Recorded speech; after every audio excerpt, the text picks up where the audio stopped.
Welcome to the garage, everybody. This is an unexpected video within a video. We were working on replacing the passenger side front axle, and I took the lower control arm off the ball joint, and the boot for the ball joint just totally shredded and fell apart. So we need to replace this ball joint. So this is a video on how to do exactly that. Now the first thing that you're going to need to do is just get this front wheel off, remove the cotter pin, and remove the castle nut off the bottom of the ball joint, and then you can use a pry bar to, or a mallet actually, up against the lower control arm to break it free from the ball joint, or you can use a pickle fork to break it free. But once you get the control arm free, you're going to want to put that nut back on and have it on there loosely, and that will help you get the ball joint out of the steering knuckle. So with the ball joint and with the control arm free from the ball joint, still got the nut in place, I am going to very carefully loosen the 14 millimeter, use a 14 millimeter socket to loosen the bolt that basically pinches the ball joint in place in its socket in the steering knuckle. I've already put PB Blaster on here. It's been sitting for a while, soaked it. Go really slow breaking the torque, because the last thing you want is this bolt to snap inside the steering knuckle. You will have to drill it out, probably re-tap the hole, make a big mess for yourself. So just go real slow, use heat if you need to, but just be careful breaking it, the torque, and then gently remove the bolt. So with the bolt removed there, now the ball joint can be removed from the steering knuckle.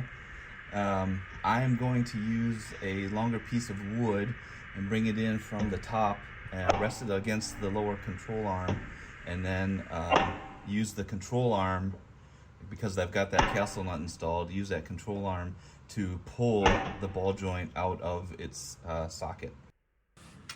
Now with the ball joint free, you can remove the nut from the castle nut from the ball joint, and you should be able to pull the ball joint free from both the control arm and from the steering knuckle.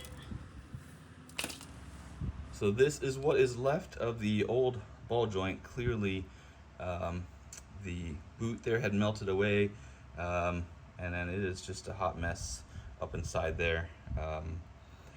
But the new one is going to be here shortly. Patrick went to the parts store to get it, so then we'll get on with reinstalling it. Alright, so before we put the new ball joint in, I'm just going to pull the knuckle over and then clean it out with a wire brush, just the surface where the ball joint goes in, and then put a little bit of grease on it, and then we'll go ahead and push the ball joint back up into the knuckle. There we go. And now we'll just push the ball joint up into that socket, that hole that it goes into, get it seated, or get it started, and then I'm using a block of wood against the nut to gently drive the ball joint up. Make sure that it bottoms out, gets fully seated, and sits flush so that it's in there securely. Okay, all the way around, that ledge is fully flush up against the bottom of the knuckle. So now we'll go ahead and put that 14 millimeter socket, that bolt, in, and get that tightened down to, I think it's 40 foot-pounds.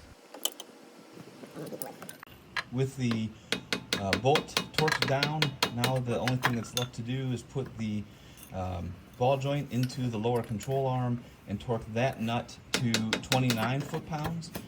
If you have a castle nut with a cotter pin, then you torque it to 29 foot-pounds, and then you turn the castle nut a little bit more until the cotter pin will go through the hole. The part that I'm installing actually has a nylon locking nut. It doesn't have a cotter pin, it's not a castle nut. So I'm just going to torque it down to 29 foot-pounds, and we'll call it good.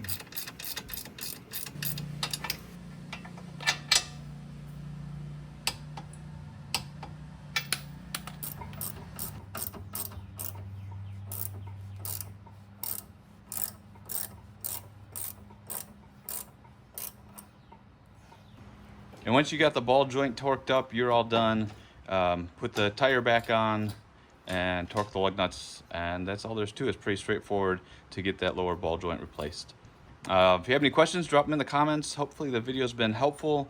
Video description has link to the parts and things that we use for this one. And thanks for your support of the channel. Thumbs up, consider subscribing if you like this type of content. And until the next video, you all take care and have a good one.